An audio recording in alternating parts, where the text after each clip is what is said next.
Sát thủ Minh Sát Điện. Thật không ngờ, đường điện chủ Võ Thần Điện đại hạ lại lưu lạc đến nông nỗi này. Vương Hạo, điện chủ Võ Thần Điện.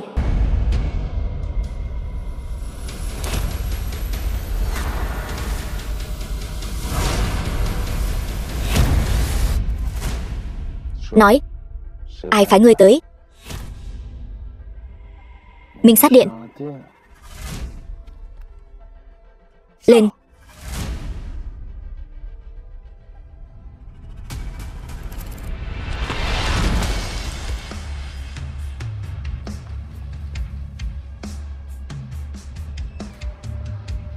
Thánh nhân chi cảnh. Ngươi đã siêu phàm nhập thánh.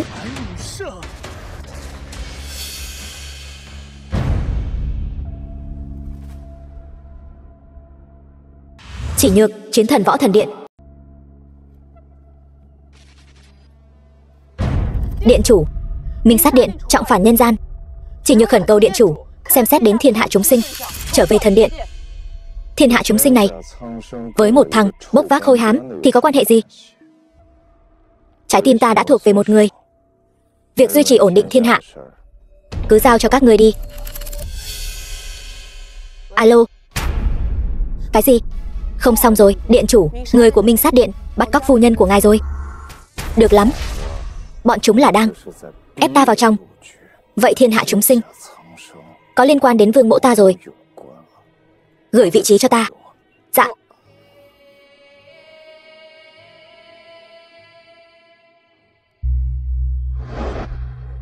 Diệp Khuynh Thành, vợ của Vương Hạo.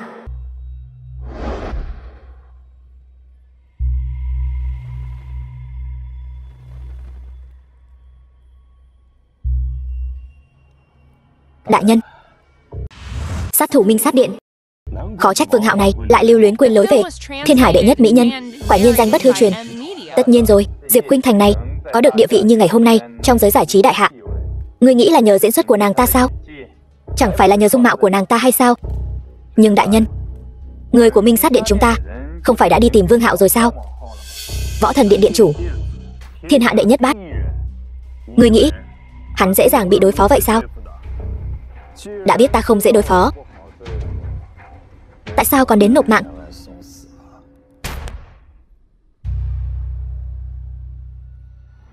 Vương Hạo, cho dù trước kia ngươi có oai phong cỡ nào, 3 năm trước ngươi trọng thương rời khỏi Võ Thần Điện, làm rể 3 năm, ta không tin ngươi còn chiến lực như lúc trước. Vậy ngươi thử đoán xem, ta đến đây bằng cách nào? Minh Thập Thất bọn chúng đã bị ngươi lấy mạng rồi sao? Đám hề nhảy nhót, ta muốn xử thì xử. Nhưng các ngươi rõ ràng biết thân phận của ta, còn dám đến nộp mạng. Ta không tin Minh Thập Thất đại nhân lại bỏ mạng trong tay tên phế vật này.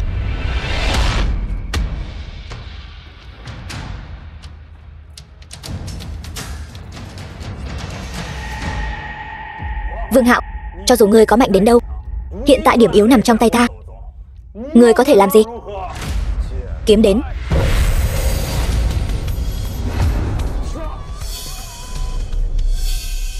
Ngươi không biết gì về sức mạnh cả.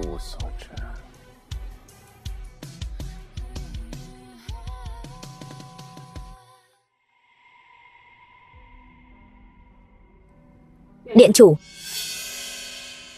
nếu Minh Sát Điện đưa chiến thư cho ta, vậy ta đành phải ứng chiến. Ngươi hãy đưa nàng ấy về trước đi. Vậy ngài, ta muốn hỏi xem vị thị trưởng Thiên Hải này rốt cuộc là thế nào? Viên Điền Chính thị trưởng Thiên Hải.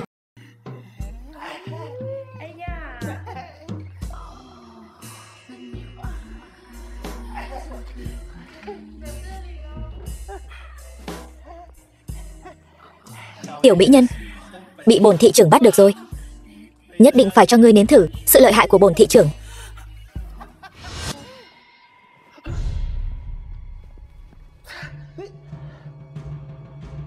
Ngươi là ai? Sao lại xuất hiện trong thị trưởng phủ của ta? Kiếm đến.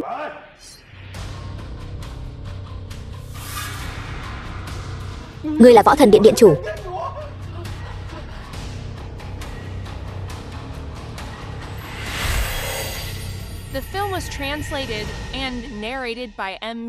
Diệp gia Diệp Khuynh Thành là thê tử của ta. Thế nhưng vừa mới đây thôi, cô ấy đã bị người của Minh Sát Điện bắt cóc. Ngài là thị trưởng Thiên Hải, lại để Minh Sát Điện làm càn ở Thiên Hải.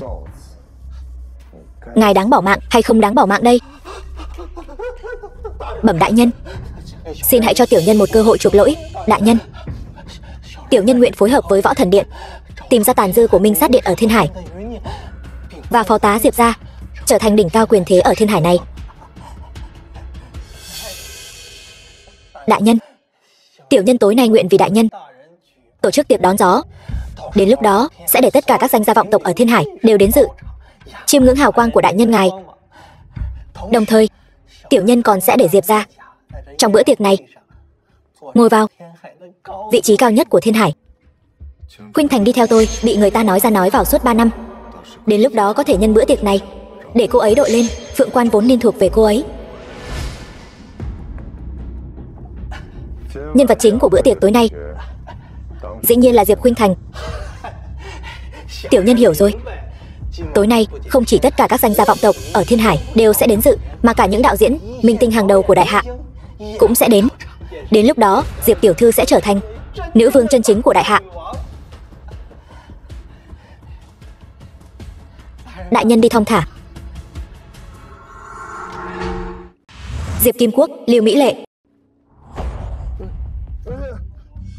Cái đó, Trần Phi thiếu gia Trần gia. Khuynh Thành không sao chứ? Trần thiếu, mau ngồi đi. Không, Trần thiếu, ngài ngồi đi. Thật khách sáo. Đa tạ Trần thiếu quan tâm. Khuynh Thành nhà tôi tuy vẫn còn hôn mê, nhưng đã được bác sĩ khám rồi. Bác sĩ nói không có gì đáng ngại. Cái đó, nói đi cũng phải nói lại. Là ai đã cứu Khuynh Thành? Sao lại không ra mặt vậy? Để chúng tôi còn cảm ơn người ta chứ. Trần thiếu, xem cậu nói kia, chẳng phải cậu cứu sao? Đúng rồi. Đúng. Coi đầu óc tôi này, tôi quên mất. Ba mẹ, đứng lại. Khuynh Thành thế nào rồi? Thằng phế vật nhà ngươi tới đây làm gì? Mẹ nói gì vậy? Là con cứu Khuynh Thành về mà, con đến xem cô ấy thế nào chứ sao? Cái gì? Khuynh Thành là do con cứu? Đúng vậy, thôi đi. Khuynh Thành rõ ràng là do Trần thiếu cứu về mà. Hơn nữa, nếu thật sự là thằng phế vật nhà ngươi cứu thì ngươi đã về khoe khoang từ lâu rồi, còn đợi đến bây giờ sao? Đúng vậy, bá mẫu nói đúng đấy. Vương Hạo, ngươi đã làm lỡ mất 3 năm của Khuynh Thành, còn bám giết lấy cô ấy không buông. Chẳng lẽ ngươi không có chút liêm sỉ nào sao? Chuyện nhà chúng tôi thì liên quan gì đến ngươi? Thằng phế vật nhà ngươi, nếu không phải tại ngươi thì Khuynh Thành có bị người ngoài đàm tiếu nói ra nói vào sao? Ngươi cái thứ sao chổi xui xẻo này, vậy mà còn dám nói Trần thiếu. Cút ra ngoài cho ta. 3 năm nay vẫn luôn là ta âm thầm giúp đỡ cô ta. Với sự hiểm ác của giới giải trí, nếu không có ta, cô ta có thể leo lên được vị trí ngày hôm nay sao? Vương Hạo, ngươi cũng khoác lác quá rồi đấy. Ngay cả Trần gia chúng ta cũng không dám nói có thể nhúng tay vào toàn bộ giới giải trí đại hạ. Chỉ bằng ngươi sao? Thứ giống như con kiến hôi. Việc ngươi không làm được không có nghĩa là người khác cũng không làm được. Ngươi câm miệng, đừng nói những lời nực cười như vậy ở đây nữa. Cút ngay cho ta. Ở đây không chào đón ngươi. Đây là nhà do Khuynh Thành mua. Ta là chồng cô ấy. Ngươi hình như không có tư cách đuổi ta đi thì phải. Mẹ ta không có tư cách này. Vậy ta có tư cách này không? Ngươi vừa nói gì? Vương Hạo, ta nghĩ ngươi trong lòng nên rất rõ ràng. Ta và ngươi ở bên nhau chỉ là vì hôn ước năm xưa của ông nội ta mà thôi. Mẹ ta nói đúng. Những năm này ngươi thật sự đã ảnh hưởng đến ta rất nhiều. Ta không biết đã phải chịu bao nhiêu lời gièm pha, nhưng mà ta chưa từng giận cá chém thớt với ngươi. Nếu như ngươi có thể luôn luôn vững vàng, có lẽ cho dù hôn sự này là một sai lầm, ta cũng có thể chịu đựng thêm. Nhưng ta không ngờ hôm nay ngươi lại dám ăn nói ngông cuồng như vậy. Vương Hạo, ta thật sự quá thất vọng về ngươi. Những gì ta vừa nói đều là sự thật, hơn nữa rất nhanh sẽ thành hiện thực. Rất nhanh sẽ thành hiện thực. 3 năm rồi, Vương Hạo. Ta đã đợi 3 năm, nhưng ta không nhìn thấy một chút hy vọng nào. Hãy buông tha cho ta đi. Nghe thấy rồi còn không mau cút đi. Đừng ở đây như con ruồi vo ve làm phiền người khác. Ngươi dám đánh ta? Trần Thiếu. Vương Hạo, ngươi điên rồi. Ngươi có biết đắc tội với Trần Thiếu ở Thiên Hải thị này, ngươi sẽ không có chỗ dung thân. Chỉ bằng hắn ta, lão tử hôm nay nhất định phải dạy dỗ ngươi một trận. Trương phó quan tới.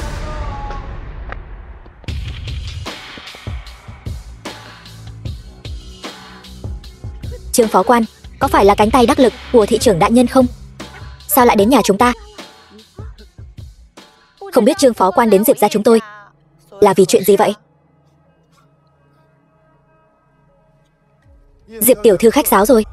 Lần này ta đến là thị trưởng mời Diệp tiểu thư tham gia tiệc tối Lăng Tiêu hôm nay. Đây là thiệp mời. Tiệc tối Lăng Tiêu. Mời ta sao? Tiệc tối hôm nay là thị trưởng đại nhân đặc biệt tổ chức cho Diệp tiểu thư.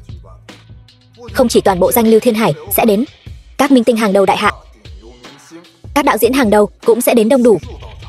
Sau đêm nay, Diệp tiểu thư sẽ trở thành thiên hậu đại hạ. Trương phó quan, không biết tôi có đức hạnh gì mà được thị trưởng đại nhân yêu ái thế này. Nhà họ Diệp các người có rồng bay cao vút chỉ là chuyện sớm muộn. Thị trưởng làm vậy cũng là mong nhà họ Diệp các người sau này khi đứng trên đỉnh kim tự tháp có thể giúp đỡ đôi chút. Trần Thiếu, thị trưởng đại nhân làm vậy có phải là vì cậu không? Đương nhiên là vậy. Có lẽ thị trưởng đại nhân đã nhìn ra nhà họ Trần ta có ý định trỗi dậy.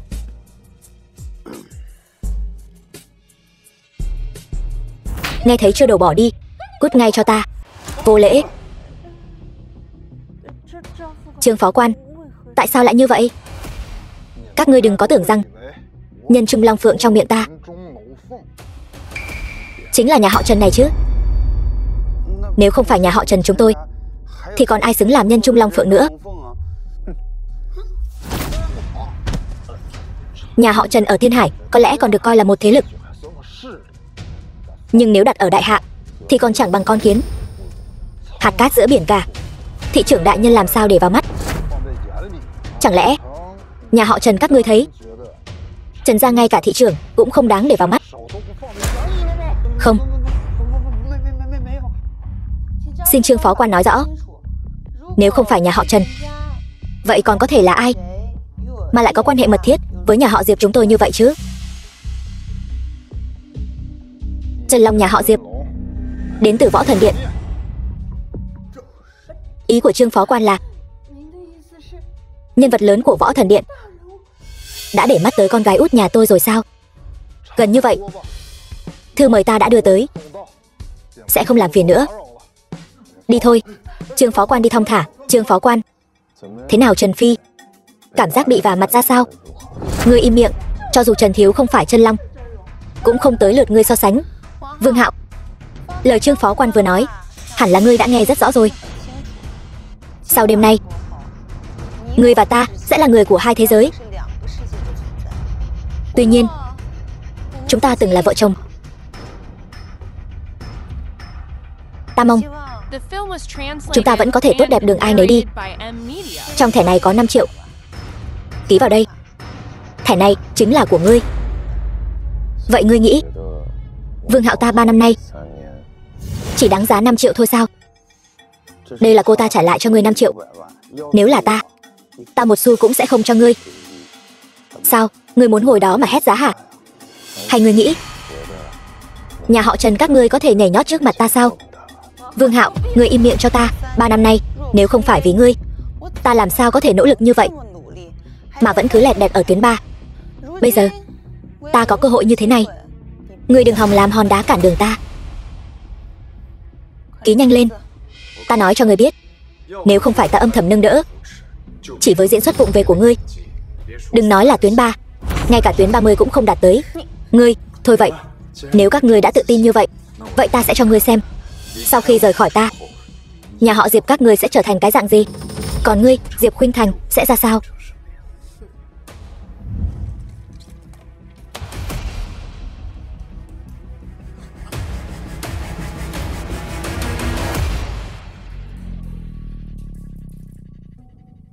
Khuynh Thành, nàng đừng nghe lời tên phế vật này.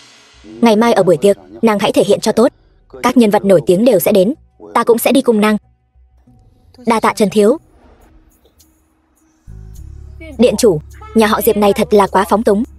Yến tiệc tối nay có nên hủy bỏ không? Hủy bỏ? Vì sao phải hủy?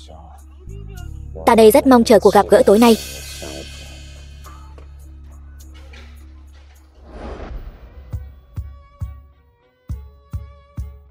Hội nghị ký kết chục tỷ.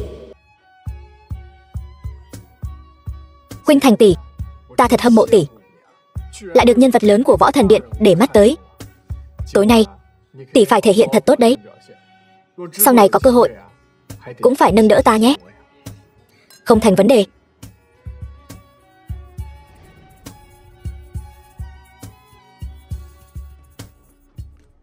Đại nhân, ngài thật sự không cần đến sớm như vậy.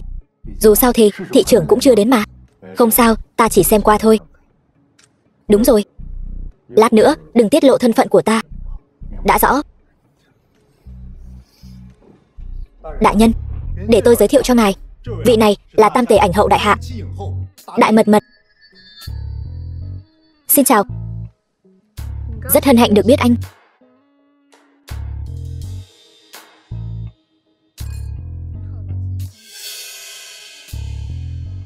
Khuynh Thành tỷ, chị nói xem, người kia có phải là phu quân của tỷ không? Hắn ta làm sao lại đến đây? Khuynh Thành tỷ, tỷ nói xem, tên phế tế này làm sao vào được đây? Sao còn ra vẻ ung dung tự tại như vậy? Nếu để vị đại nhân của Võ Thần Điện biết được, thì cơ hội tối nay coi như tiêu tan rồi.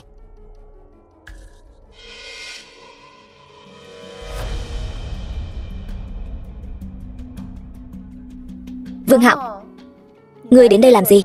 Diệp tiểu thư, ngươi đây là giám đốc Lưu, ngươi đây là tắc trách rồi.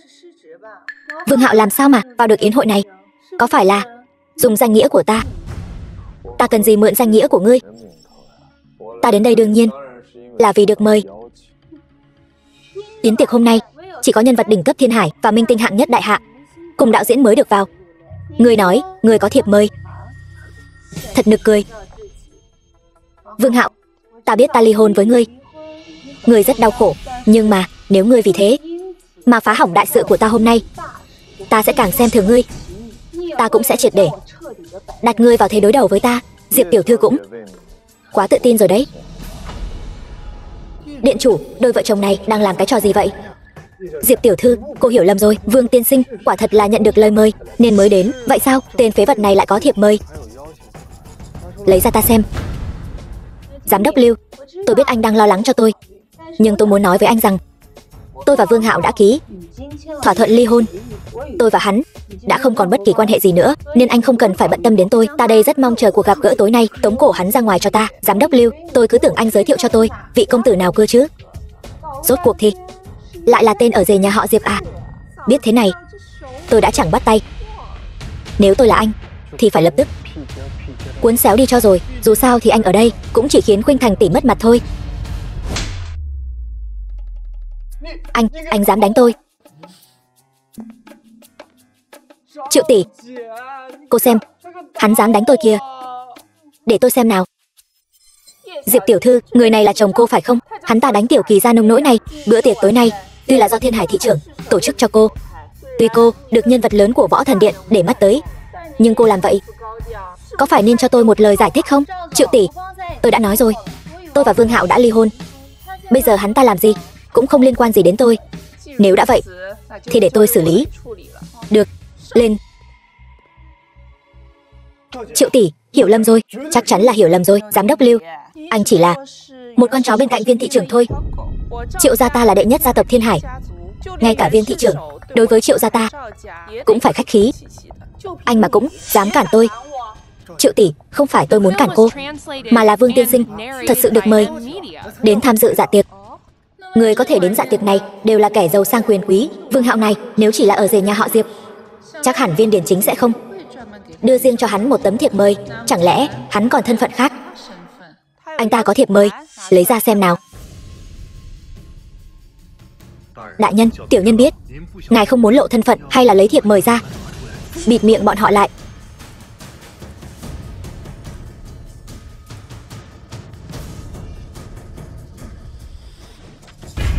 Chỉ bằng tấm thiệp mời giả này, tên phế vật nhà anh gan cũng lớn quá nhỉ? Sao lại nói vậy? Thiệp mời của chúng tôi đều có viền màu lam, còn của anh là màu vàng. Anh còn dám nói đây là thật sao? Tên phế vật nhà họ Diệp này làm giả thiệp mời, lại còn viền vàng nữa chứ. Hắn tưởng hắn là vị đại nhân vật của Võ Thần Điện đấy à? Không còn gì để nói nữa đúng không? Đánh gãy chân hắn, ném hắn ra khỏi đây. Triệu tổng, Vương tiên sinh, thêm một câu nữa, tôi cũng đánh gãy chân anh. Cô, không sao, cô ta muốn làm loạn thì tôi cứ chiều theo thôi, xem đến cuối cùng ai mới là kẻ xấu mặt. Hay cho câu ai mới là kẻ xấu mặt. Người đâu? Khoan đã, Triệu tổng, hôm nay nếu thật sự đánh gãy chân Vương Hạo, e rằng sau này hắn ta ngay cả kiếm sống cũng không có cơ hội. Tôi và hắn dù sao cũng là vợ chồng. Triệu tổng, xin ngài hãy nương tay, cho hắn ta một bài học là được rồi. Từ xa đã nghe thấy Triệu tỷ của tôi tức giận, cũng không biết là tên mù mắt nào chọc giận Triệu tỷ.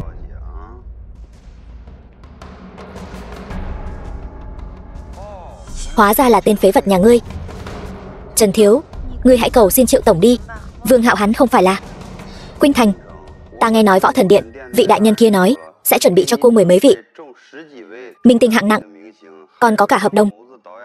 Nữ chính phim của đạo diễn Trương Mưu Tử muốn nâng đỡ cô thành ảnh hậu đệ nhất đại hạ. Nếu cô cứ nhất quyết banh vực tên tiểu tử này, e là cơ hội cuối cùng cũng mất hết.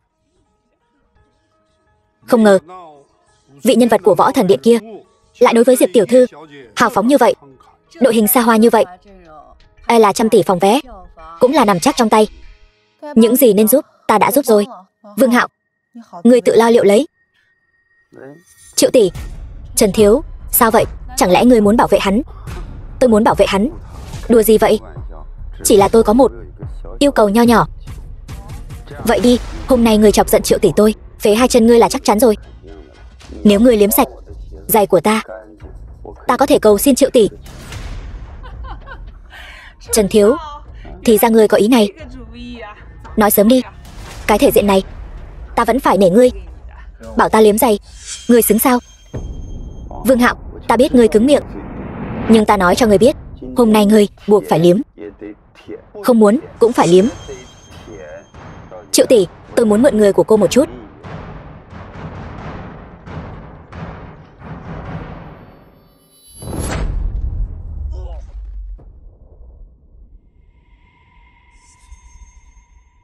Vương Hạo, ta biết ngươi rất giỏi đánh nhau, nhưng ngươi nghĩ giỏi đánh nhau có tác dụng sao? Ngươi nghĩ hôm nay ngươi còn có thể ra khỏi cửa đại sảnh này sao? Trần thiếu gia, nhân lúc sự việc chưa phát triển đến mức không thể thay đổi, hãy cẩn thận lời nói giám đốc Lưu tên phế vật này cho ngươi. Lợi ích gì mà ngươi hết lần này đến lần khác banh vực hắn? Ta ngược lại muốn biết, lát nữa khi Viên thị trưởng đến, ngươi giải thích với ông ta thế nào? Ngươi lùi xuống trước đi. Bọn người này lại dám chán sống mà đi khiêu khích điện chủ đại nhân. Thiên Hải này xem ra phải thanh tẩy rồi. Vừa rồi là ngươi nói ta không ra khỏi cửa này được, phải không? Ngươi nói ngươi một tên phế vật đến đây 5 lần 7 lượt đàn áp hai đại gia tộc Thiên Hải thị, phế hai chân ngươi đã là nhân tử lắm rồi. Ngươi không biết ơn. Ngươi nói ngươi đáng bỏ mạng hay không đáng bỏ mạng? Quả thật đáng bỏ mạng. Được, vậy ngươi tự kết liễu tạ tội đi. Ta nói là ngươi đáng bỏ mạng. Ngươi có phải đang chán sống không? Nếu ta không nhớ lầm thì Võ Thần Điện cấm bất kỳ ai mang theo vũ khí. Tốt, ta nghĩ những vị ở đây hẳn là cũng sẽ không nói ra ngoài chứ. Trần thiếu nói đùa rồi. Người hôm nay làm vậy là vì danh dự Thiên Hải, dương danh chính khí. Chúng ta ở đây sao có thể truyền ra ngoài? Đúng vậy, Trần thiếu, tên tiểu tử này dám khiêu khích toàn bộ Thiên Hải danh lưu chúng ta. Người nhất định phải vì chính đạo Thiên Hải danh lưu chúng ta lấy mạng hắn. Thấy chưa? Mọi người đều thấy ngươi đáng bỏ mạng. Chỉ nhược chiến thần đến, Chỉ nhược chiến thần là vị chỉ nhược chiến thần của Võ Thần Điện sao? Ngoài các vị chiến thần của Võ Thần Điện ra, bên ngoài ai dám tự xưng là chiến thần? Nếu nàng đến, nàng cũng thần bí như vị đại nhân kia. Chẳng phải là nói để ý Diệp Khuynh Thành là điện chủ Võ Thần Điện sao? Chúng tôi bái kiến chỉ nhược chiến thần. Bái kiến điện chủ. Cái gì? Sao có thể? Tên phế vật này sao có thể là điện chủ Võ Thần Điện? Ta vừa rồi lại muốn phế hai chân điện chủ đại nhân. Thiên Hải Thị lũ không biết nhìn người này, hết lần này đến lần khác chọc giận đại nhân. Đại nhân có muốn đem Thiên Hải Thị tẩy trần lại không? Vừa rồi ngươi bảo ta quỳ xuống liếm giày cho ngươi, còn nói muốn lấy mạng ta. Ta dùng lời lẽ sỉ nhục ta, chĩa súng vào đầu ta. Phạm tội gì? Lăng trì xử tử, chu di cửu tộc. Không thể nào, tuyệt đối không thể nào. Tên phế vật này tuyệt đối không thể là điện chủ Võ Thần Điện. Đây nhất định là các ngươi tìm diễn viên đến. Đúng vậy, điện chủ Võ Thần Điện. Sao có thể ở Diệp gia làm rể 3 năm? Hơn nữa, chỉ nhược chiến thần cũng xuất quỷ nhập thần. Toàn bộ đại hạ hầu như không có mấy ai biết dung mạo thật của nàng. Nếu thật sự muốn tìm người đóng giả, chưa biết chừng thật sự có thể giả thành thật. Ngươi tên phế vật này còn dám mạo danh điện chủ Võ Thần Điện, dám chĩa súng vào điện chủ, chán sống. Nếu ngươi là điện chủ Võ Thần Điện, ta chính là vua của đại hạ. Ngươi tên phế vật này, ngươi chẳng phải là điện chủ Võ Thần Điện sao? Chẳng phải ngươi võ công cao cường sao? Sao cơ? Ta chĩa súng vào ngươi, ngươi liền không dám động đậy nữa. Không động, không phải vì không dám, mà là bởi vì khinh thường. Ngươi đang tìm đường bỏ mạng.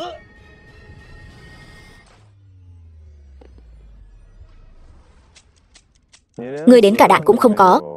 Chuyện này không thể nào. Định lấy mạng ta bằng cách nào? Ngươi chán sống. Tên phế vật này không chỉ mạo danh điện chủ Võ Thần Điện, còn đánh dụng hết răng của Trần Đại Thiếu. Thật là to gan lớn mật. Lần này cho dù là Diệp đại tiểu thư có được vị đại nhân kia của Võ Thần Điện yêu ái đến đâu, e rằng cũng sẽ bị liên lụy cho mà xem.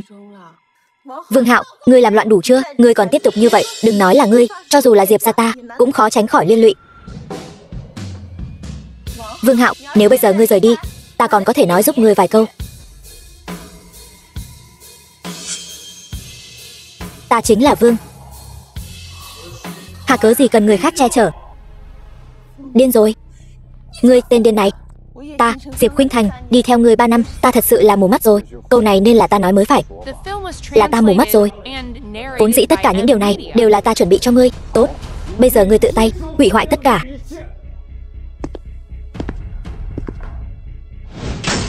Nó đã không còn thuộc về ngươi nữa. Cái gì mà đại hạ ảnh hậu, còn cả Phượng Quan này nữa, ngươi căn bản không xứng. Cái thứ danh Lưu Kim Tháp mà ngươi nói đáng là cái thá gì? Ta bây giờ đang đứng ở đây, ai dám lấy mạng ta? Đó là thị trưởng Viên, chuẩn bị cho Diệp tiểu thư và vị đại nhân kia. Ta không ngờ trong cuộc đời này lại có thể thấy được có người dám đại náo Lăng Tiêu Điện. Xong rồi, tất cả đều xong rồi. Ngươi đã hủy hoại tất cả. Nếu Võ Thần Điện nổi giận, toàn bộ Thiên Hải sẽ không còn tồn tại nữa.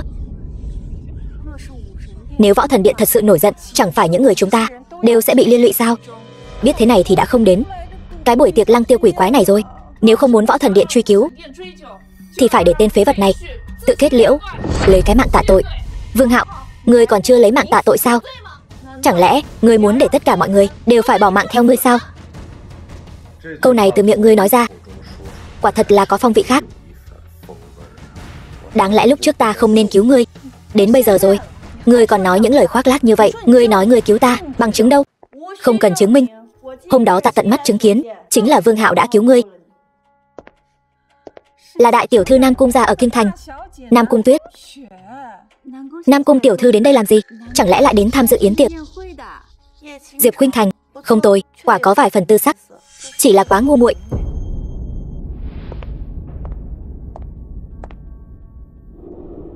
Ta đưa người đi. Người đưa không đi được, Nam Cung gia cũng đưa không đi được. Hắn là tội nhân của Võ Thần Điện. Cái Nam Cung gia này tuy là có chút thực lực, nhưng đối với Võ Thần Điện mà nói vẫn là xa vời vợi. Vương Hạo tự cho là mình có Nam Cung gia chống lưng, ở Lăng Tiêu Thịnh Yến làm loạn, nhưng trên thực tế hắn là đang đem Nam Cung gia đặt trên lửa nướng. Đại tiểu thư, Đây dù sao cũng là yến tiệc của Võ Thần Điện, nếu đắc tội Võ Thần Điện, buông tay. Đa tạ hảo ý của ngươi, nhưng ta đã nói rồi, ta không cần ai che chở cả. Bọn họ còn bao lâu nữa đến? 3 phút nữa sẽ đến ngay. Được, ta sẽ cho các ngươi xem cái Võ Thần Điện này có thể làm gì được ta. Đại tiểu thư, vương gia khí thiếu này cuồng vọng như vậy, ngài vì sao còn muốn đem Nam Cung gia cuốn vào trong đó, để hắn tự sinh tự diệt là được rồi. Vậy chuyện sau này của Nam Cung gia đều do ngươi làm chủ, thế nào? Tiểu nhân không dám. Tiểu nhân chỉ là lo lắng Võ Thần Điện bên kia. Vương Hạo, ngươi rốt cuộc muốn làm gì? Cho dù ngươi có thân thủ chiến thần, nhưng ngươi chọc giận dù sao cũng là Võ Thần Điện. Nếu vị kia thật sự trách tội xuống, ngươi dù có 10 cái mạng cũng không đủ để ngươi bỏ mạng. Lát nữa nếu hắn thật sự cùng Võ Thần Điện nổi lên xung đột, lập tức đưa Vương Hạo đi. Đại tiểu thư, người Võ Thần Điện, Thanh Long chiến thần đến, thị trưởng đại nhân đến.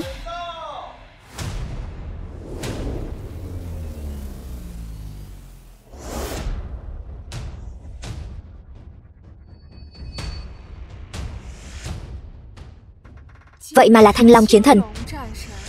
Đây chính là tồn tại dưới một người trên vạn người trong Võ Thần Điện. Chẳng lẽ nhìn chúng Diệp tiểu thư thật sự là vị kia? Hy vọng chuyện vừa rồi xảy ra đừng giận chó đánh mèo lên tất cả mọi người ở đây. Nếu không, Vương Hạo, Thanh Long chiến thần và thị trưởng đại nhân đến rồi. Ngươi có từng hối hận? Hối hận? Ta tại sao phải hối hận?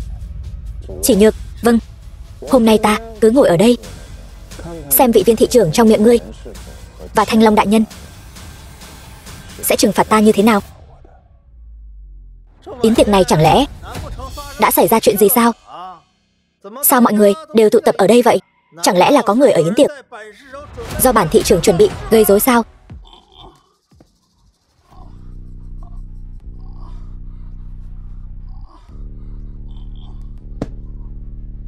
Cút sang một bên. Nửa ngày không nói ra được cái gì. Đúng là làm Thanh Long chiến thần chê cười. Cút sang một bên cho ta. Tham kiến thị trưởng đại nhân. Triệu Hồng Thần, ngươi nói xem, đây là chuyện gì vậy? Thị trưởng đại nhân, phá hoại yến tiệc hôm nay cũng như đánh Trần Thiếu bị thương đều là cùng một người. Hỗn xược, rốt cuộc là kẻ nào lại dám to gan như vậy? Là tên phế tế nhà họ Diệp đó. Vương Hạo, ta đã sớm nhắc nhở ngươi rồi, là chính ngươi không nghe. Bây giờ Thanh Long đại nhân và thị trưởng đại nhân chắc chắn sẽ không bỏ qua cho ngươi. Ta thấy ngươi vẫn nên giống như một nam nhân, tự mình gánh chịu tất cả đi. Vậy sao? Viên Điển Chính, cái gì? Ngươi vậy mà dám trực tiếp gọi tên của thị trưởng đại nhân? Ta có gì không dám. Thị trưởng đại nhân chính là tên phế vật đó, phá hỏng buổi dạ yến hôm nay. Kính xin thị trưởng đại nhân nhất định phải nghiêm trị hắn, trả lại cho Thiên Hải một mảnh an bình. Cút sang một bên. Thị trưởng đại nhân, ngài có phải mắng nhầm người rồi không? Kẻ phá hỏng dạ yến này là hắn ta mà. Câm miệng cho ta. Ngươi mà còn nói thêm một câu nữa, ta sẽ cho nhà họ Triệu bốc hơi khỏi nhân gian. Thị trưởng đại nhân. Thanh Long chiến thần, tôi và tên phế vật này đã hủy hôn ước rồi. Những gì hắn làm hôm nay không liên quan gì đến nhà họ Diệp tôi. Mong rằng đừng liên lụy đến những người khác. Diệp tiểu thư, mọi người có phải hiểu lầm gì đó không? Thị trưởng đại nhân, Thanh Long chiến thần, tôi nghe nói hai vị muốn tru sát tôi ở đây. Tôi Thanh Long chiến thần, thị trưởng đại nhân, tuy Vương Hạo là chồng trước của tôi, nhưng tôi và hắn chưa từng vượt qua ranh giới đó. Tôi đến nay vẫn còn trong trắng. Vậy nên xin hai vị đừng bận tâm, tôi sẽ trực tiếp tru sát hắn. Vị đại nhân này rốt cuộc đang giở trò gì vậy? Nếu tôi nói sai, chẳng lẽ sẽ mất đầu sao? Chuyện tru sát này hay là để sau hãy nói. Cũng đúng, để tránh cho đám rác rưởi này ảnh hưởng đến tâm trạng của mọi người. Thanh Long chiến thần, xin hỏi điện chủ khi nào đến vậy? Điện chủ đại nhân sẽ không đến nữa. Cái gì? Lăng Tiêu Thịnh yến này chẳng phải vốn là chuẩn bị cho điện chủ sao? Chẳng lẽ Vương Hạo làm loạn như vậy cho nên điện chủ mới không đến sao? Nhất định là điện chủ đại nhân bị tên chồng trước của tôi làm ảnh hưởng tâm trạng nên mới không đến. Kính xin hai vị đại nhân ra tay đi. Mời Thanh Long chiến thần ra tay. Thanh Long chiến thần, Vương Hạo hắn tuy có chút ăn nói hàm hồ, Nhưng cũng coi như là sự việc có nguyên nhân. Mong rằng Thanh Long chiến thần nể mặt Nam Cung gia tôi, tha cho hắn một mạng được không? Điện chủ, rốt cuộc đây là đang diễn trò gì vậy? Biết thế, hôm nay tôi đã không đến. Nếu Thanh Long chiến thần không nói gì, tôi sẽ coi như ngài ngầm đồng ý. Đa tạ. Đi nhanh. Chờ đã, Nam Cung tiểu thư, cô chẳng lẽ muốn vì tên phế vật này mà đắc tội với Võ Thần Điện sao? Đáng giá sao? Nếu Diệp tiểu thư không cần, cớ gì phải hủy hoại chứ? Ngươi, nếu lời đã nói đến mức này, vậy ta phải hảo tâm nhắc nhở ngươi một câu. Hiện giờ, ngươi chỉ là được điện chủ sủng ái. Muốn dạy dỗ ta, cứ đợi đến khi ngươi trở thành điện chủ phu nhân chân chính rồi hãy nói. Chúng ta đi.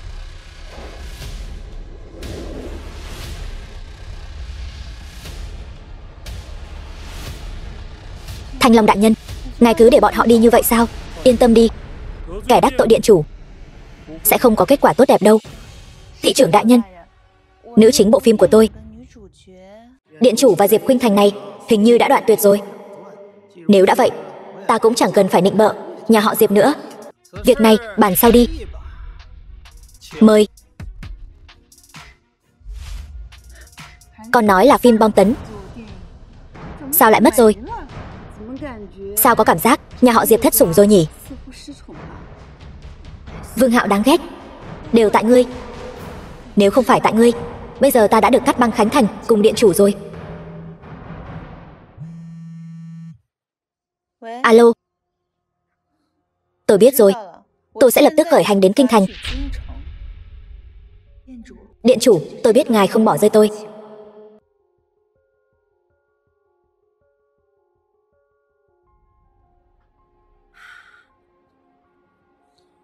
Vương Hạo, ta biết ngươi võ nghệ không tệ, nhưng ngươi có biết hôm nay ngươi chọc giận chính là người của Võ Thần Điện.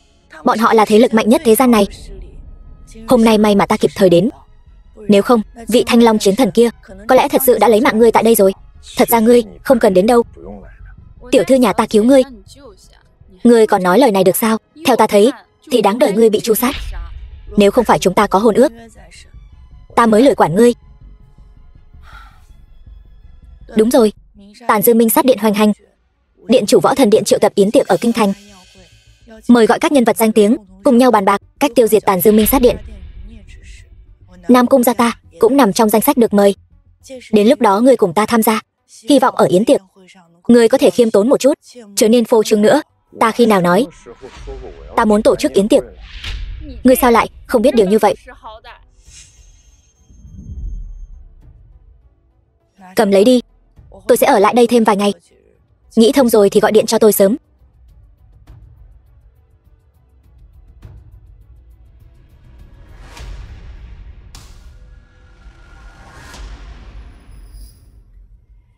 Bái kiến điện chủ. Đứng dậy đi. Điện chủ, vừa rồi ở yến tiệc, tại sao không công bố thân phận của mình? Thiên Hải này không cần thiết phải ở lại nữa. Ta công bố thân phận là để giúp Diệp gia đứng trên đỉnh kim tự tháp, nhưng giờ không cần nữa rồi. À đúng rồi điện chủ, thuộc hạ còn một việc muốn bẩm báo với ngài. Nói, hôm trước có người gửi cho ta một lời mời. Mời ta, mời ngươi tham gia thảo phạt yến tiệc của Minh Sát Điện. Điện chủ làm sao biết được? Ban nãy Nam Cung Tuyết đã nói cho ta biết rồi. Chính là không biết kẻ chủ mưu này là nhà nào ở kinh thành. Kẻ mạo danh điện chủ này lại là ai? Điện chủ, người này ngươi cũng quen biết. Vương Sâm, vương gia kinh thành. Vương Sâm, đường đệ của ta lại có bản lĩnh này sao? Đã điều tra hắn cùng Minh Sát Điện có quan hệ gì chưa? Vẫn đang điều tra, nhưng mà việc này có điều mờ ám. Mạo danh điện chủ là tội bỏ mạng, chu di cửu tộc. Nếu hắn không có hậu chiêu nào, nhất định không dám làm như vậy. Bảo đệ của ta từ nhỏ đã không đơn giản, thành phủ cực sâu. Năm đó ta bị đuổi ra khỏi nhà, hắn cũng có công không nhỏ. Nhưng nếu hắn cùng Minh Sát Điện cũng có quan hệ thì đừng trách ta không nể tình. Huynh đệ,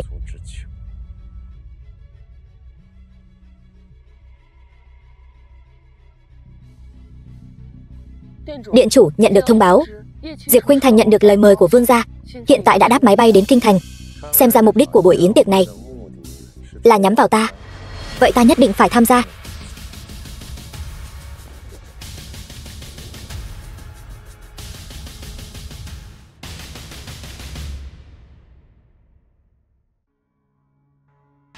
Vương Sâm, vương gia kinh thành.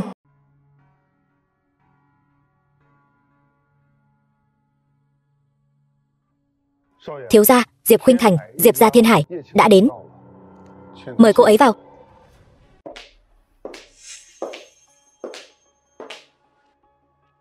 Không ngờ điện chủ của Võ Thần Điện lại trẻ trung tuấn tú như vậy, hơn nữa còn là người thừa kế của vương gia kinh thành. Diệp tiểu thư không cần phải căng thẳng như vậy. Điện chủ, không biết ngài tìm tôi có chuyện gì? Diệp tiểu thư hẳn là rõ ràng. Ta ái mộ Diệp tiểu thư đã lâu rồi chứ. 3 ngày sau, ta sẽ tổ chức một buổi yến tiệc. Tuy rằng chủ đề của yến tiệc là lên án Minh Sát Điện, nhưng đến lúc đó, ta sẽ tuyên bố ở buổi yến tiệc, nàng là nữ nhân của ta. Điện chủ, thật ngại quá. Sao? Phượng quan ta tự tay làm, nàng không muốn sao? Không, Khuynh Thành không dám. Tôi không có ý đó. Trong buổi yến tiệc, ta sẽ tiếp tục thực hiện lời hứa chưa hoàn thành ở Hải Thành. Đến lúc đó, ta sẽ tuyên bố, ta sẽ giúp Diệp tiểu thư trở thành tam kê yến hậu rực rỡ nhất đại hạ. Đa tạ điện chủ. Chỉ là Diệp tiểu thư, nàng có phải nên bày tỏ chút gì đó không?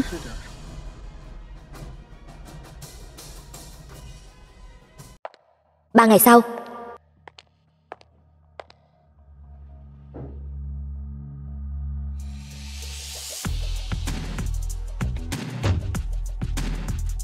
Vương Hạo, những gì ta đã nói với ngươi trước đây, ngươi đều nhớ chứ? Nhớ rồi. Hôm nay những người đến tham dự yến tiệc này, bất kể là thân phận hay địa vị, đều không thể so sánh với Thiên Hải thịnh yến trước đó. Hơn nữa hôm nay ngươi vào đó, đại diện chính là Nam Cung gia của ta. Ngươi ngàn vạn lần đừng có gây ra chuyện gì. Ngươi yên tâm, ta đều nhớ rồi. Đi thôi.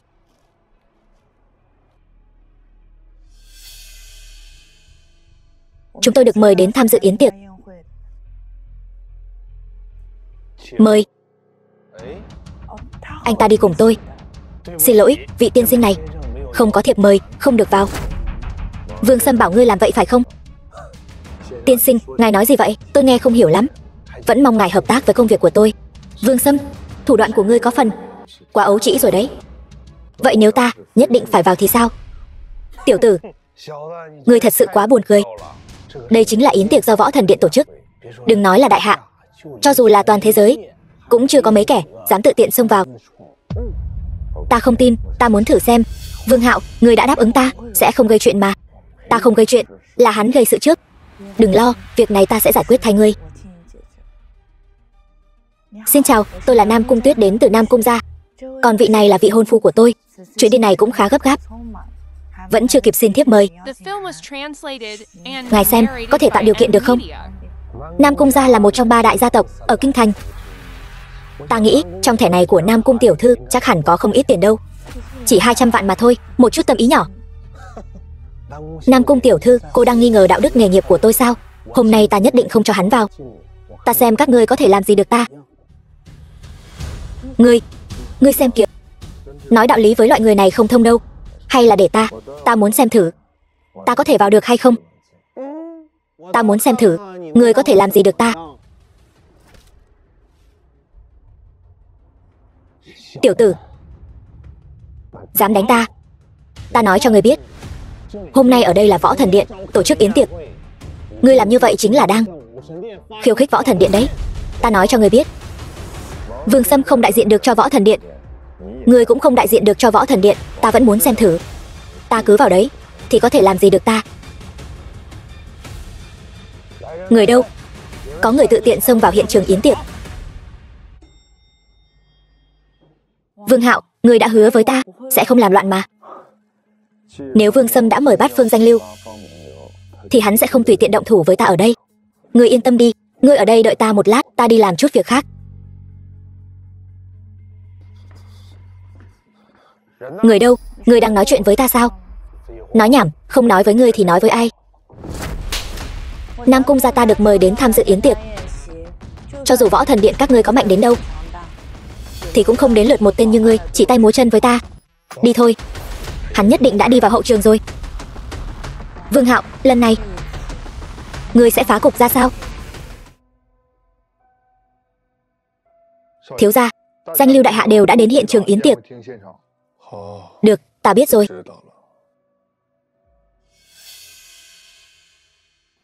Vương Sâm, đều là huynh đệ cả. Ngay cả cửa yến tiệc cũng không cho ta vào. Không thích hợp lắm đâu.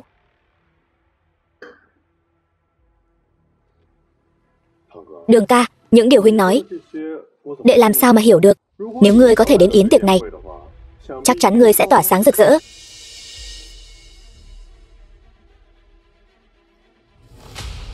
Ta còn đang mong ngươi đến. Hắn nhất định ở đây. Điện chủ, không biết ngài ở đây. Có chuyện gì? Là hắn. Hắn ta gây rối ở đây, còn tự tiện xông vào yến hội. Ta đến để bắt hắn. Ngươi nói hắn? Hắn là đại thiếu gia vương gia của ta. Ngươi nói hắn gây rối? Điện chủ, ta không biết thân phận này của hắn. Con chó không nhận ra chủ nhân, giữ lại cũng vô dụng.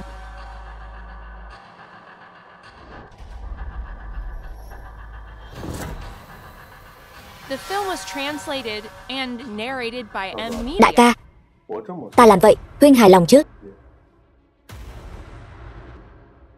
Vương Sâm, xem ra mấy năm nay huynh đã bồi dưỡng được không ít người của mình. So với Đường ca còn kém xa lắm. Dù sao Đường ca cũng là điện chủ của Võ Thần Điện. Vương Sâm, người rốt cuộc có ý gì? Không có gì, ta chỉ muốn giúp Đường ca chia sẻ một chút ưu phiền, diệt trừ Minh Sát Điện. Vậy sao? Đường ca vì đại hạ mà bôn ba, vì thiên hạ bá tánh mà ngày đêm lo nghĩ. Ta là Đường đệ, không phải càng nên ra một phần sức lực sao? Thế nhưng sao ta lại nghe nói Diệp Khuynh Thành này đã đến nhà ngươi trước nhỉ?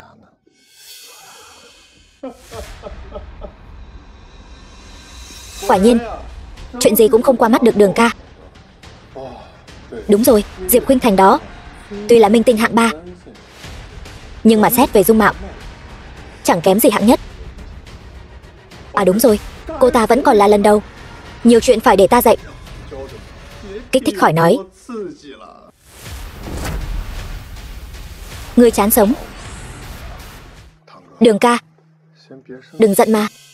Huynh và Diệp Khuynh Thành không phải đã ly hôn rồi sao? Huynh có lựa chọn của huynh, cô ta cũng có lựa chọn của cô ta. Lựa chọn của cô ta là trở thành thiên hậu của đại hạ. Còn huynh ở Diệp gia 3 năm cũng chưa từng giúp cô ta đạt đến vị trí đó. Còn ta thì khác. Sau yến tiệc này, ta sẽ giúp cô ta trở thành tam kê ảnh hậu của đại hạ. Cho nên, Đường ca, lựa chọn vẫn phải tự mình làm. Ta nhớ, huynh và cô ta trước đây không phải ở yến tiệc Thiên Hải bất hòa mà tan sao? Đường ca, chúng ta là huynh đệ. Huynh sẽ không vì một nữ nhân mà làm gì ta chứ? À đúng rồi, Diệp Khuynh Thành đó chắc sắp đến yến hội rồi nhỉ? Đường ca nếu không tin, có thể tự mình đi hỏi cô ta. Nếu cô ta không muốn, ta tuyệt đối không ép buộc. À phải rồi, Diệp Khuynh Thành, cô ta kêu như thế nào nhỉ? Điện chủ, dùng sức. Đường ca, huynh xem trí nhớ của ta này. Cô ta suýt nữa tưởng ta là điện chủ Võ Thần Điện thật rồi.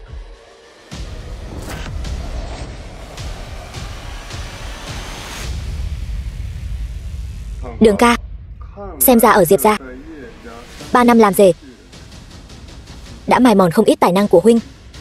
Nhưng Đường đệ ta bây giờ cũng giống huynh, đã đạt đến cái cảnh giới siêu phàm rồi. Ngươi bây giờ không thể hại ta. Nói với Đường ca nhiều như vậy rồi, yến tiệc này sắp bắt đầu. Vậy ta xin phép không tiếp Đường ca nữa. Nhường đường.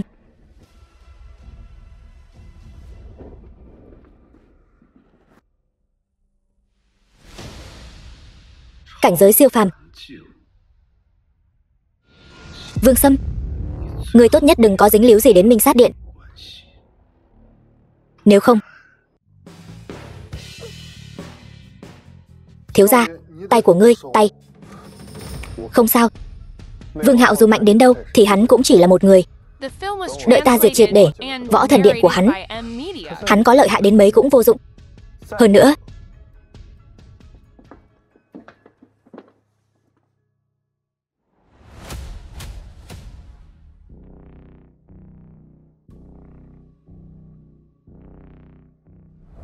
từ nay về sau, ta mới là người của đại hạ này, được vạn người chú mục, điện chủ võ thần điện. Đây chính là điện chủ võ thần điện sao? Lại trẻ như vậy. Hắn đâu chỉ là điện chủ võ thần điện, hắn cũng là người thừa kế vương gia ở kinh thành. Chỉ với hai thân phận này, đừng nói là đại hạ, dù là trên toàn cầu cũng sẽ không có ai có thể đứng trên uy quyền của hắn. Điện chủ, đi thôi, ta đưa ngươi lên đài. Được. Đây chắc hẳn là điện chủ phu nhân. Diệp Khuynh Thành này, ta nghe nói nàng đã có chồng rồi. Ở cùng điện chủ võ thần điện như thế này, liệu có khó giải thích không?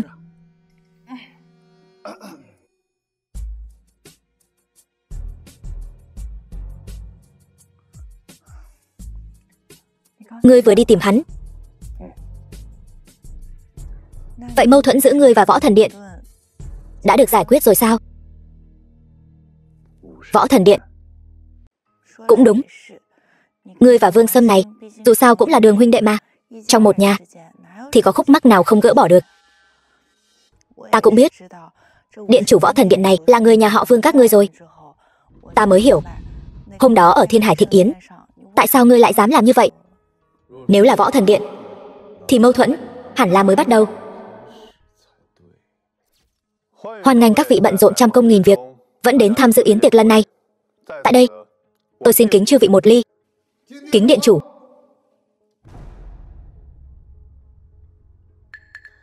Chắc hẳn mọi người đều đã biết mục đích của buổi yến tiệc này rồi chứ. Điện chủ cứ yên tâm, bọn chuột nhất Minh Sát Điện kia dám cả gan xuất hiện trở lại thì chúng tôi nhất định sẽ dốc toàn lực hỗ trợ điện chủ. Lần này nhất định sẽ tóm gọn Minh Sát Điện vào lưới. Đúng vậy, Minh Sát Điện chính là thế lực tà ác nhất thế gian. Lần này chúng ta nhất định không để chúng còn sót lại trên đời. Mọi người, chuyện tiêu diệt Minh Sát Điện hôm nay chúng ta tạm thời không nhắc đến. Thật ra hôm nay còn một việc nữa muốn tuyên bố với mọi người.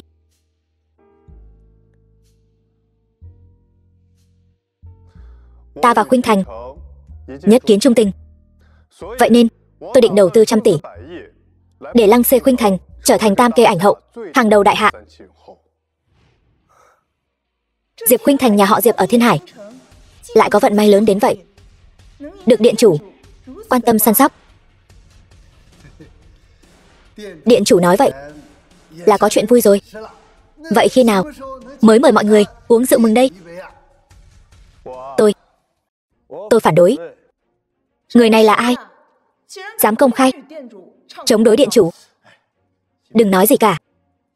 Hắn ta là Vương Hạo, kẻ bị vứt bỏ của Vương gia trước đây. Chỉ là bây giờ hắn ta với điện chủ chúng ta là anh em họ thôi. Đường ca, nếu có chuyện gì thì cứ nói ra để mọi người cùng nghe. Được rồi. Thưa chư vị, Diệp Khuynh Thành là vợ cũ của tôi. Tuy bây giờ đã ly hôn, nhưng việc làm của Vương Sâm thật trái với đạo đức. Tôi phản đối. Cái này, Diệp Khuynh Thành này hóa ra là vợ của tên bị vứt bỏ kia. Chuyện này thú vị rồi đây. Chỉ là hắn ta chỉ là một kẻ bị vứt bỏ, dám đối đầu với điện chủ võ thần điện của chúng ta. Chẳng lẽ hắn không sợ bị lấy mạng sao? Vương Hạo, anh đủ rồi đấy. Anh đã hủy hoại tôi 3 năm, chẳng lẽ anh còn muốn hủy hoại cả đời tôi sao? Diệp Khuynh Thành, cô đừng tưởng hắn ta cưới cô là vì yêu thích cô nhé. Nếu không thì sao? Đường đường là điện chủ võ thần điện, người thừa kế Vương gia, chẳng lẽ còn có gì muốn lấy từ tôi nữa sao? Khuynh Thành, xem ra đường huynh của tôi hiểu lầm tôi lắm rồi. Điện chủ, ngài đừng bận tâm. Vương Hạo ở nhà họ Diệp tôi 3 năm, phẩm chất của hắn tôi quá rõ rồi. Chỉ là thứ không có được thì phải hủy hoại thôi. Vương Hạo, Tuy anh là người Vương gia, nhưng anh đã bị Vương gia khai trừ rồi. Hôm nay anh có thể đến đây tham gia yến tiệc này đã là vinh hạnh lớn nhất đời anh rồi. Hơn nữa, Diệp tiểu thư cũng chẳng có quan hệ gì với anh. Cho dù có quan hệ, thì bây giờ cô ấy là người được điện chủ để mắt tới. Đó đã là vinh hạnh lớn nhất đời anh và Diệp tiểu thư rồi. Bây giờ anh còn dám ở đây khiêu khích điện chủ chúng ta. Anh không sợ điện chủ nổi giận chém anh tại chỗ sao? Đúng vậy, với điện chủ, nếu không phải vì quan hệ huyết thống, người bất quá chỉ là một con kiến hôi hèn mọn, còn dám ở đây làm càn. Điện chủ, tiểu nhân cả gan nguyện vì ngài hiệu lực diệt trừ tên phế thiếu này. Điện chủ, tiểu nhân cũng nguyện vì ngài diệt trừ kẻ ăn nói hàm hồ này. Các ngươi đừng nói là thật sự nghĩ hắn ta là điện chủ Võ Thần Điện đấy nhé. Vương thiếu gia không phải, chẳng lẽ là tên phế vật nhà ngươi? Chính xác. Thật đúng là trò cười cho thiên hạ. Ngươi chẳng qua là dựa vào chút quan hệ huyết thống với điện chủ mà ở đây gào thét thôi. Nếu không phải điện chủ đại nhân nhân từ, thì chỉ bằng tội mạo danh điện chủ của ngươi thôi cũng đủ để chém ngươi 100 lần rồi. Vương Hạo, đủ rồi, đừng làm loạn nữa. Nếu các ngươi đều tin tên Vương Sâm này là điện chủ Võ Thần Điện, vậy thì cứ bảo hắn ta lấy tín vật của Võ Thần Điện ra xem sao. Điện chủ, nếu tên phế vật này chán sống, vậy thì cứ chiều hắn lấy võ thần giới ra cho hắn xem. Điện chủ, đợi tên phế vật này xem xong võ thần giới, tiểu nhân nguyện thay điện chủ lấy mạng tên vô sỉ này. Thật ra thì võ thần giới của ta đã bị mất từ 3 năm trước rồi. Mất rồi? Là mất rồi, hay là không có? Đường ca, ý huynh là sao? Ngươi không có, ta có. Cái gì? Chẳng lẽ Vương Hạo mới là điện chủ Võ Thần Điện thật sự? Võ thần giới sao lại ở trong tay tên phế vật đó? Chẳng lẽ những gì Vương Hạo nói đều là thật? Võ thần giới ở trong tay hắn. Chẳng lẽ Vương Sâm lừa chúng ta?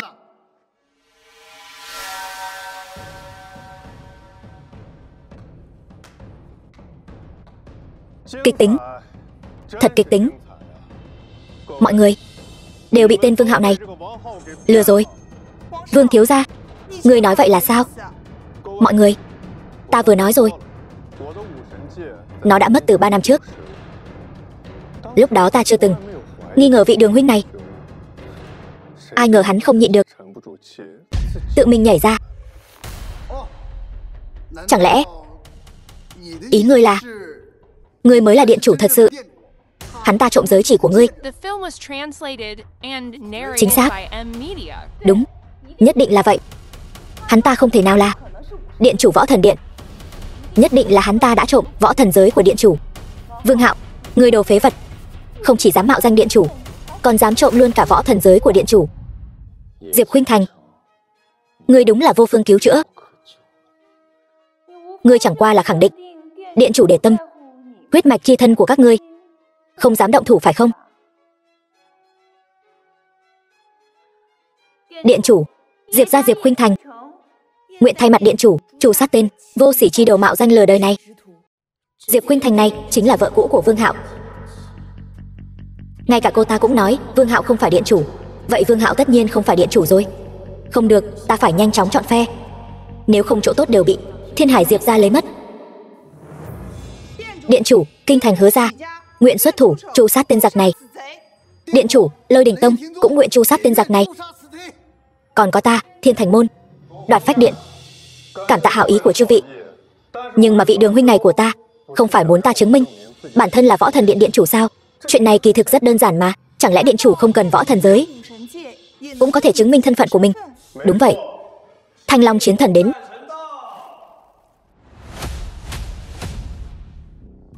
Vị Thanh Long chiến thần này ở Võ Thần Điện là nhất nhân chi hạ, vạn nhân chi thượng. Lôi Đình Tông ta và hắn tuy chỉ có duyên gặp mặt một lần, nhưng ta dám chắc chắn đây chính là bản tôn của hắn. Thanh Long bái kiến điện chủ đại nhân. Đường huynh, Hiện tại ta có thể chứng minh bản thân là Võ Thần Điện điện chủ rồi chứ. Thanh Long, ngươi, Vương Hạo, ngươi tuy rằng với điện chủ có huyết mạch chi thân, nhưng ngươi mạo danh Võ Thần Điện điện chủ là đại kỵ.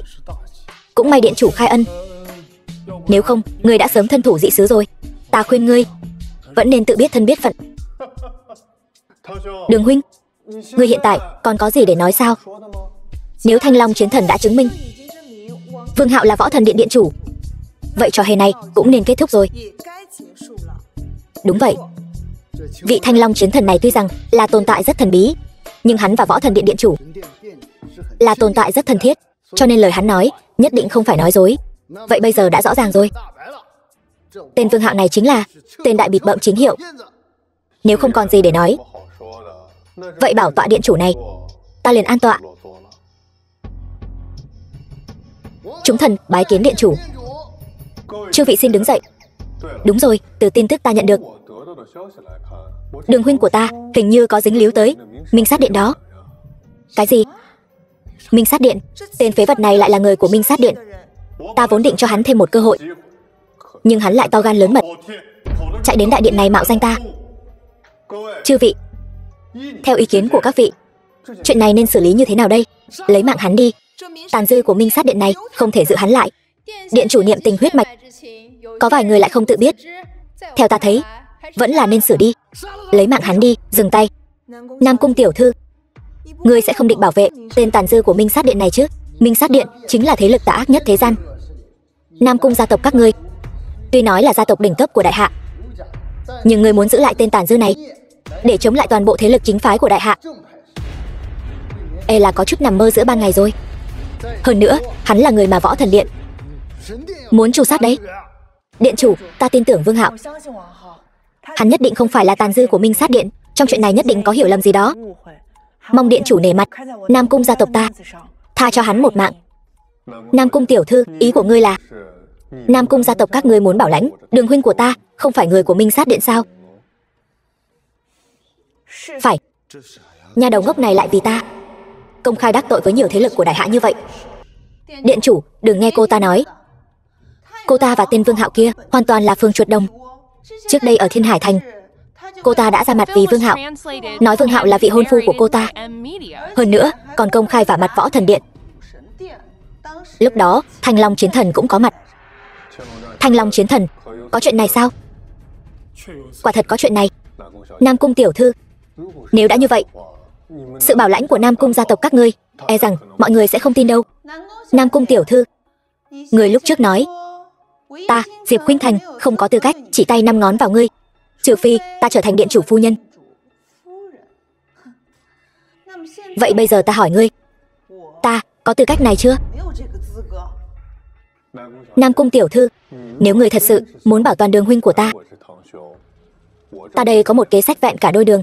Điện chủ, xin cứ nói. Nam Cung tiểu thư, nếu ta không nhớ nhầm, Nam Cung gia tộc các ngươi và Vương gia ta liên hôn, hình như không nói rõ là vị nào của Vương gia ta phải không? Điện chủ, đây là ý gì? Minh Sát Điện cải tử hoàn sinh lại một lần nữa xuất hiện trước mắt mọi người, chắc chắn là đã có được thủ đoạn gì đó.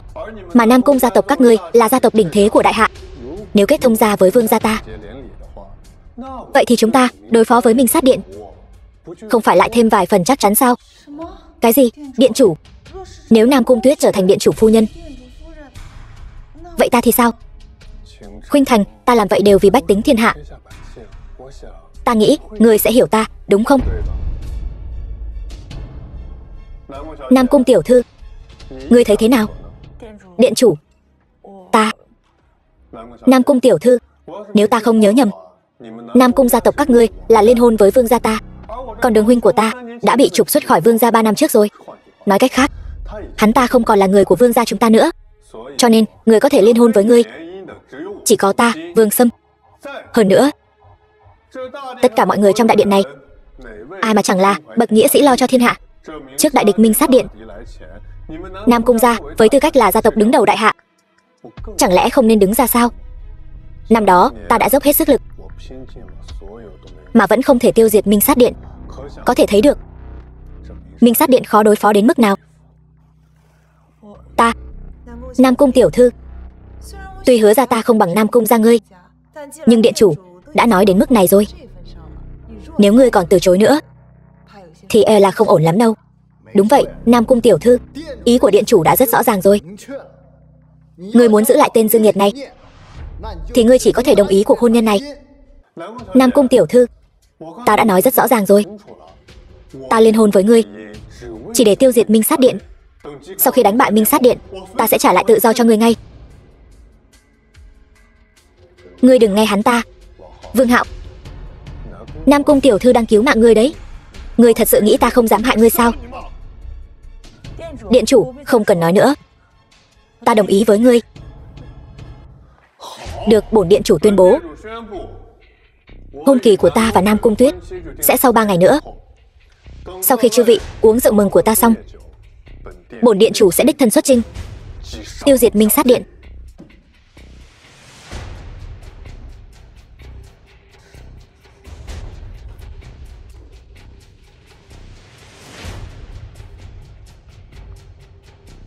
Đường huynh, ta đã nói với huynh rồi. Những thứ của huynh ta sẽ từng thứ một lấy lại. Vương Sâm,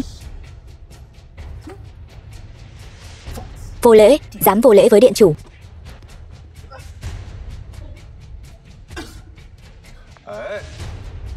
Thanh Long, ta đã đồng ý với Nam Cung tiểu thư rồi, sẽ không làm khó Đường huynh ta nữa. Ngươi đang làm gì vậy? Thuộc hạ biết lỗi rồi.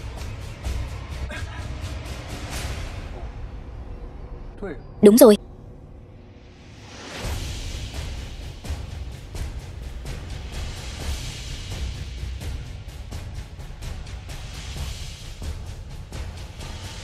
Như vậy, coi như là vật về đúng chỗ rồi chứ.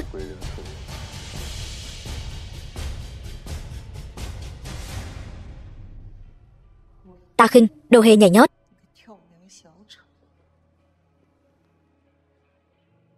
Chỉ bằng ngươi, tên phế vật này, mà cũng muốn tranh đoạt vương vị với điện chủ chúng ta, đúng là nằm mơ giữa ban ngày. Vương Hạo, bây giờ ngươi hài lòng rồi chứ? Nếu không phải ngươi hôm nay đến đây làm loạn, ta đâu cần phải gả cho kẻ mình không thích. Kẻ không thích.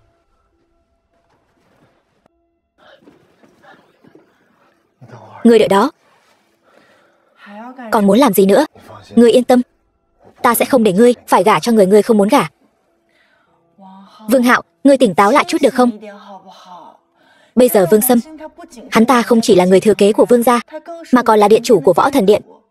Đừng nói là ta, ngay cả toàn bộ Nam Cung gia cũng không ai có thể trái ý hắn ta. Ngươi tự mình cũng thấy rồi đấy. Đừng nói là hắn, Vương Sâm, ngay cả Thanh Long chiến thần bên cạnh hắn, đó là những thứ mà ngươi không thể chống đỡ được. Giờ thì ngươi đã bị Vương gia khai trừ, thì đừng hòng quay lại tranh giành quyền thế với bọn họ nữa. Trò chơi quyền lực này, ngươi đã bị loại rồi. Trong thẻ này có 1 tỷ, đủ để ngươi sống thoải mái nửa đời còn lại. Ngươi hãy cầm lấy nó và rời khỏi kinh thành đi. Chỉ khi nào ngươi rời khỏi phạm vi thế lực của Vương Sâm, thì hắn mới có thể tha cho ngươi một con đường sống. Và ta cũng sẽ cố gắng hết sức để bảo vệ ngươi. Vương Hạo, hy vọng ngươi thực sự có thể nghe những lời ta nói. Tạm biệt. Vương Sâm. Điện chủ, trước đây thuộc hạ đã phạm nhiều lỗi lầm trong yến tiệc xuất chinh, kính xin điện chủ thứ tội. Ngươi làm đúng rồi, chuyện ta giao cho ngươi điều tra. Làm đến đâu rồi? Mọi việc đều đúng như điện chủ dự liệu.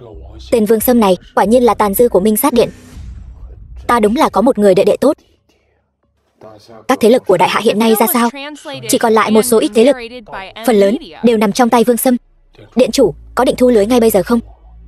Xem ra Vương Sâm đã thâu tóm toàn bộ số tàn dư của Minh Sát Điện rồi.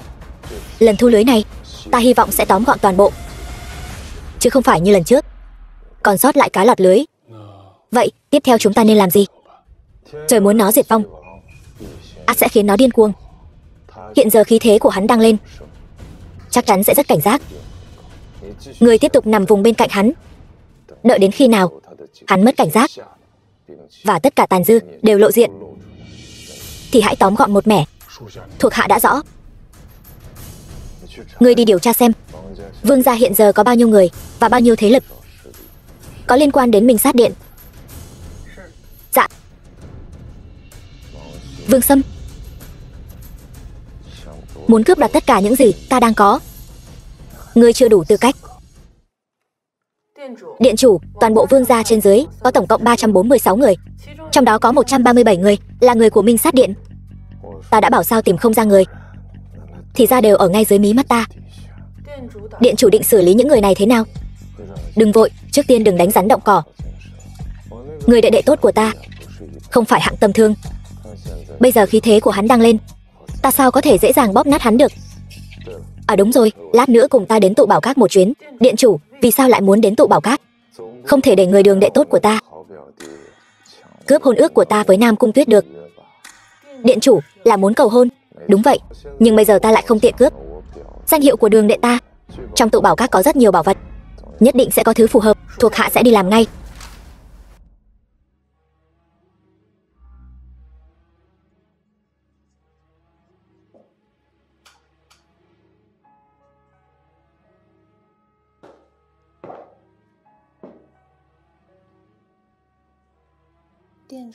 Điện chủ, Nam Cung gia tuy thế lực lớn,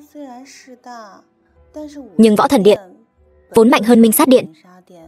Hà cớ gì phải liên hôn với người khác? Sao? Ghen à? Điện chủ, người ta chỉ là cảm thấy. Yên tâm đi, ta với Nam Cung Tuyết kia chỉ là vui đùa qua đường. Ta đã nói, ta chỉ trung tình với mình ngươi. Điện chủ nói vậy là thật sao? Đương nhiên rồi. Đúng rồi, ngươi mới đến Kinh Thành chưa lâu, chưa quen thuộc với Kinh Thành. Ta biết ở Kinh Thành có một tụ bảo các, bên trong bảo vật rất nhiều. Hay là ta dẫn ngươi đi, chọn một vài thứ người thích. Ta đã biết, ngươi đối với ta tốt nhất mà. Vương Hạo ơi Vương Hạo, nếu ngươi biết, người đàn bà mà ngươi 3 năm vẫn chưa chinh phục được lại tự nguyện ôm ấp ta, ngươi sẽ nghĩ thế nào?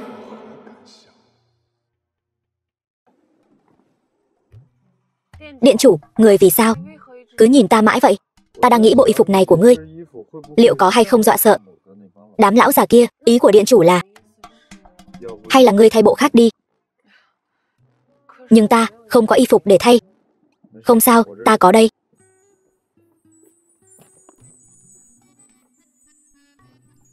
Ta thay ngay tại đây sao? Sao vậy, ngươi sợ ta nhìn trộm à? Không phải, điện chủ, chỉ nhược không có ý đó. Cứ thay tại đây đi. Còn 10 phút nữa mới đến tụ bảo các, đủ cho ngươi thay đồ. Được. Nói đến chỉ nhược, tuổi nàng cũng không còn nhỏ nữa, cũng đến lúc tìm cho nàng một mối hôn sự rồi.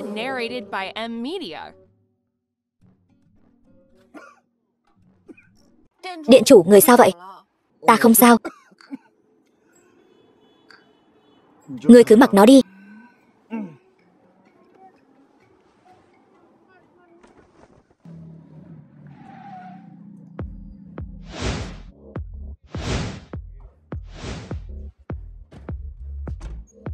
Điện chủ, Nam Cung gia này dù sao cũng là gia tộc đỉnh cấp của đại hạ. Vật phẩm tầm thường không lọt được vào mắt Nam Cung lão gia. Vậy ngươi muốn chọn một bảo vật như thế nào? Vật phẩm tầm thường Nam Cung lão gia chắc chắn sẽ không để ý. Nhưng nếu là bảo ngọc chứa linh khí thì sao? Ngọc ẩn chứa chân linh, ngài có thể nhìn ra linh lực của vật phẩm sao? Điện chủ, thực lực của ngài chẳng lẽ đã đạt đến siêu phàm cảnh rồi sao?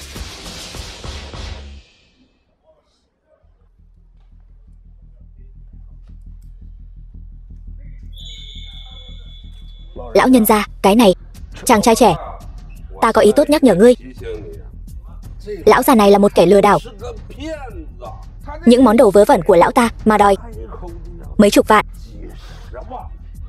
Ngươi ngàn vạn lần đừng để bị lão ta lừa. Không phải lão phu hét giá trên trời. Vật phẩm của lão phu chỉ bán cho người hữu duyên. Lão nhân gia, ngài có phải đã đạt đến thánh nhân cảnh rồi không? Có thể nhìn ra thực lực của lão phu, trừ phi thực lực bản thân ở trên lão phu. Nhưng nhìn khắp đại hạ, lão phu chưa từng nghe nói có thánh nhân cảnh nào trẻ tuổi như vậy. Lợi hại thật, chàng trai trẻ. Ta vừa mới nhắc nhở ngươi rồi. Ngươi không nghe thì thôi. Sao ngươi còn hùa theo lão già này vậy? Ngươi chẳng lẽ là người lão già này thuê đến à? Có mắt như mù, ngươi có biết người đang đứng trước mặt ngươi là ai không? Ngươi nói đồ của lão nhân gia này là đồ bỏ đi, Vậy xin hỏi, ngươi có thứ nào tốt hơn không? Đương nhiên là có. Ta La Thành ở tụ bảo các này lăn lộn đã 8 năm có thừa. Trong tay ta tất nhiên là có bảo ngọc chứa linh khí rồi. Vậy thì cứ lấy đồ của ngài ra so với đồ của lão già này. So kiểu gì?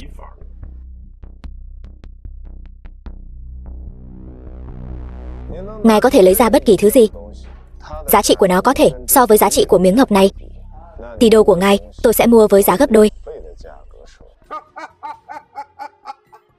Nhóc con, ngươi đừng bảo là muốn nói một miếng ngọc của lão già lại đáng giá hơn cả đồ của cả cửa tiệm ta sao?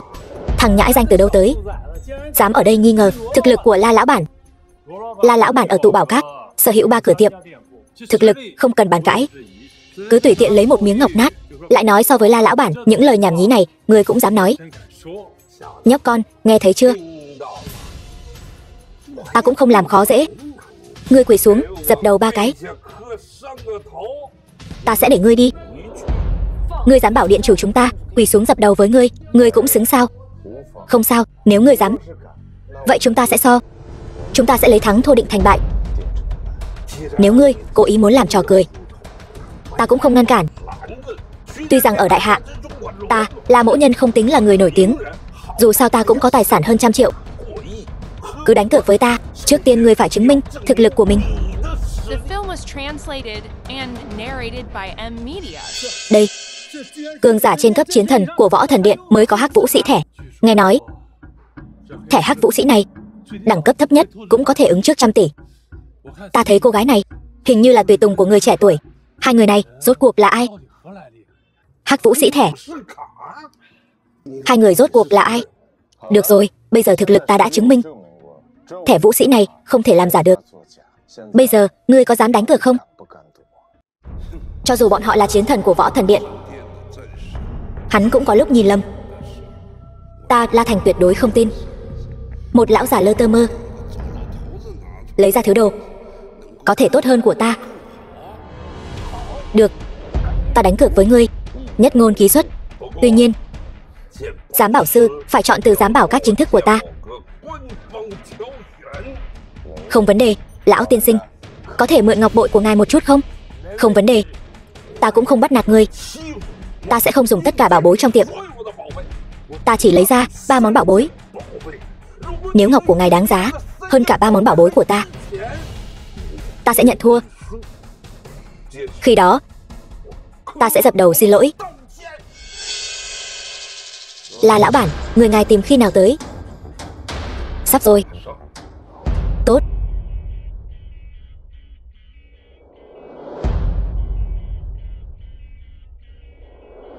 Lại là Lạc lão. Lạc lão chính là giám bảo sư cấp quốc bảo. La lão bản mời ngài tới chính là không sợ cường quyền, muốn dùng Lạc lão để áp chế Võ Thần Điện, để đảm bảo công bằng tuyệt đối công chính. Bái kiến Lạc lão. La lão bản, khách sáo rồi. Ngươi cũng biết ta là người như nào mà. Vừa nghe thấy bảo bối là ngồi không yên rồi. Tức là không cần mời, ta cũng sẽ tự mình đến đây. Chỉ là không biết lão bản hôm nay chuẩn bị vật phẩm tốt gì, để lão phu mở rộng tầm mắt đây. Đồ của ta không gấp, xin hãy xem đồ của bằng hữu Võ Thần Điện trước. Cách ngành như cách núi.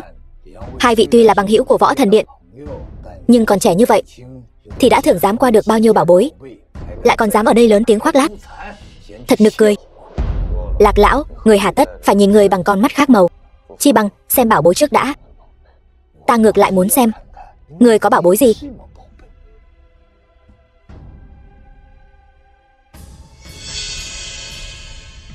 Đây là một miếng ngọc bội hiện đại làm giả cổ. Tuy chất ngọc không tệ, nhưng giá trị của nó sẽ không vượt quá 10 vạn đồng. Hóa ra chỉ đáng giá 10 vạn đồng. Ta đã đánh giá cao hai vị rồi. Sớm biết như vậy thì ta đã không cần phải lấy ra 3 bảo vật trấn điện của ta rồi. Võ Thần Điện tuy là thế lực phạm vi đứng đầu đại hạ, nhưng thuật nghiệp thì có chuyên môn. Ở tụ bảo các này cũng không phải nơi các ngươi muốn làm càn là có thể làm càn được đâu. Đúng vậy. Một miếng ngọc bội 10 vạn đồng Làm sao có thể so với bảo vật của La lão bản được? Nói ra thì ta lại có chút tò mò. Dưới 3 tấm vải đỏ này, rốt cuộc có thứ gì đáng sợ tồn tại? Lạc lão, người định giá ngọc bội của ta mà không cần cầm lên tay sao? La lão bản, bảo bối của hai tiểu hữu Võ Thần Điện này tạm thời không đề cập tới nữa, cũng không biết người lấy ra. 3 thứ này là thứ tốt gì? Cũng xin hãy cho lão phu được mở rộng tầm mắt. Kỳ thực trận đánh cược này đến đây là nên kết thúc rồi. Nếu Lạc lão lên tiếng rồi, lại còn có nhiều bằng hữu đến vậy, vậy thì ta sẽ cho chư vị xem bảo bối của ta, La Thành.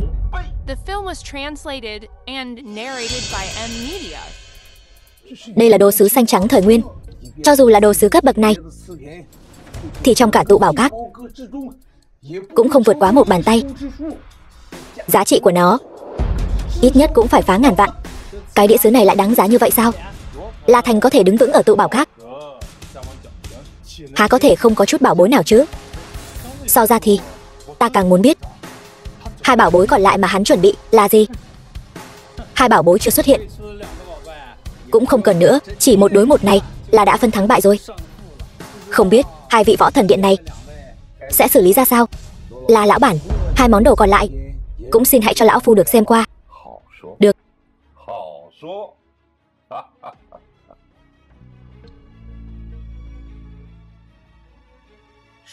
Chất ngọc trong suốt, không cần nói đến kỹ thuật điêu khắc tuyệt vời, chỉ riêng chất ngọc này cũng đủ để nghiền nát 99% mỹ ngọc khác. Mà đây còn là loại phỉ thúy, đế vương lục phẩm chất cao nhất. Khối lớn như vậy, giá trị ít nhất cũng phải trên 100 triệu.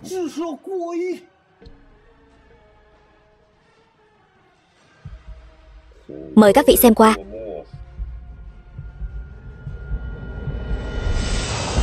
Tranh thật của đường dân. Cái gì? Tranh thật của đường dân gì cơ? Trong buổi đấu giá có giá khởi điểm trên 100 triệu. Nếu bức tranh này là thật, vậy thì đây quả thật là tranh thật của đường dân. Tranh thật của đường dân vừa xuất hiện. Nhóc con, người còn lấy gì mà đấu với ta nữa? Là lão bản, Lạc mỗ mạo muội đánh giá bức tranh thật của đường dân này 500 triệu. Cái gì? 500 triệu? Cộng thêm hai món đồ trước đó, tổng cộng sắp đến 1 tỷ rồi. Không ngờ là lão bản lại có thực lực như vậy. Lạc lão quả nhiên là sáng suốt. Trước đó tôi cũng đã tìm rất nhiều nhà thẩm định bảo vật. Cuối cùng giá trung bình tổng hợp là 500 triệu. Vị bằng hữu của Võ Thần Điện này, trước đó ngươi đã từng nói nếu ta thắng, ngươi sẽ mua lại gấp đôi tất cả bảo vật của ta. Ta có 3 cửa hàng, tất cả bảo vật cộng lại tổng cộng 820 triệu. Ta bớt cho ngươi một số không? Ngươi đưa ta 1,6 tỷ cũng được.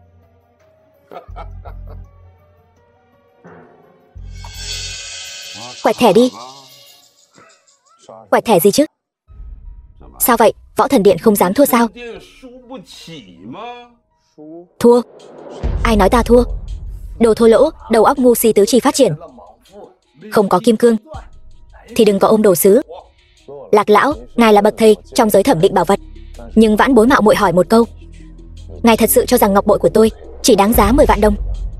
Vớ vẩn, đây chỉ là một miếng ngọc hiện đại. Lão phu đã nể mặt Võ Thần Điện của ngươi mà nói giá cao rồi, thì ra Lạc lão cũng có lúc nhìn lầm. Ngươi dám nghi ngờ Lạc lão? Ách ngồi đáy giếng, ngu ngốc rồi còn ba hoa. Hôm nay ta sẽ cho các ngươi thấy bảo vật này rốt cuộc đáng giá bao nhiêu.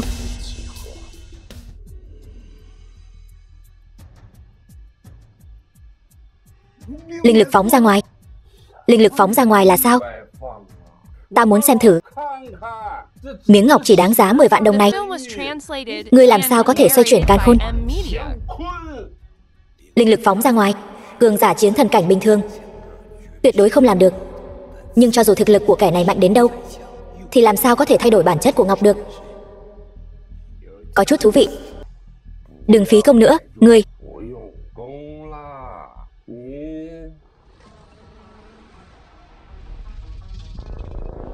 Thanh Long hiện hình. Lạc lão, Thanh Long hiện hình là gì vậy? Thiên địa chí bảo. Thường phong ấn một tồn tại mạnh mẽ. Nếu lão hủ không đoán sai, trong miếng ngọc bội này phong ấn một con chân long. Sở hữu long linh, người mang ngọc bội này sẽ được hoàng vận gia thân. Con cháu đời sau, trăm năm, ngàn năm, hưng thịnh không ngừng. Lạc lão, đã vậy ngài cũng đã nhìn ra rồi. Vậy ta hỏi ngài, bảo vật của ta đáng giá bao nhiêu? Bảo ngọc như thế này đã khó có thể dùng tiền tài để đo lường rồi. Nếu cứ nhất quyết định giá, há chẳng phải chục tỷ. Chục tỷ đổi lấy con cháu trăm năm nghìn năm, hưng thịnh không dứt. Tôi mà có số tiền này, tôi cũng làm vậy. Ôi mẹ ơi! Lúc đầu tôi hỏi lão già đó, lão già chỉ nói mới có giá 88 vạn thôi. Nếu lúc đó tôi mua nó,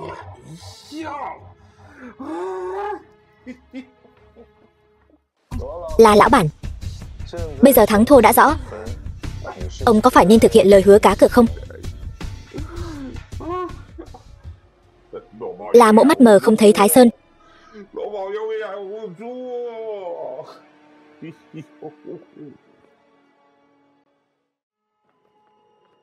Chúng thần bái kiến sư tôn. Có chuyện gì vậy? Vương Sâm, điện chủ Võ Thần Điện thế tục, biết sư tôn đang ở trong tụ bảo các, đặc biệt mời sư tôn đến gặp mặt. Vương Sâm, điện chủ Võ Thần Điện. Đúng vậy, gần đây, trước buổi tiệc xuất chinh, Vương Sâm đã thông qua Thanh Long Chiến Thần, xác nhận thân phận hiện tại của mình.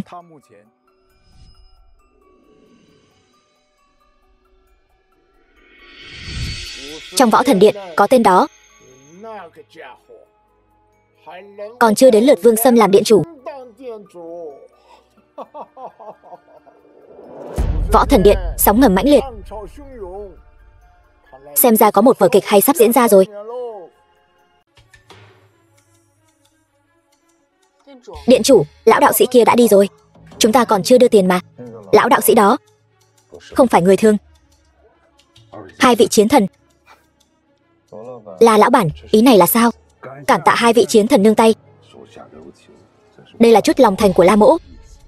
Mời hai vị nhận cho. Không cần đâu, hôm nay chúng tôi cũng coi như có chút thu hoạch.